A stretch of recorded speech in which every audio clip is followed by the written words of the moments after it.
Falçı bacı salam. Mənim falıma baxa bilərsiniz. Əlbəttə baxaram. Mən baxmasam kim baxacaq? Başlayaq Falçı bacı. Başlayaq. Ali bala, ver gelsin. Sən ürəyində sıxıntı görürəm. Hardan bildiniz siz? Az sıxıntın olmasa bura gələrsən.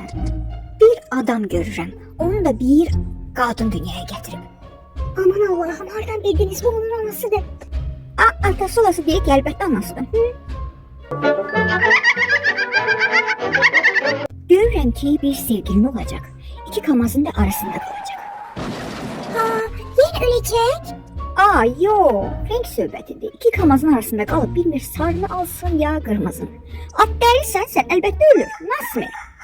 Sənin sevgilinə cadu ediblər. Özü də I like to move it cadusu. Ona görə bir yerdə dura bilmir, yazıq. Aman Allah'ım, ne danışırsınız? Xoşbəxt olacaqsınız. Doğrudan Falçı bacı.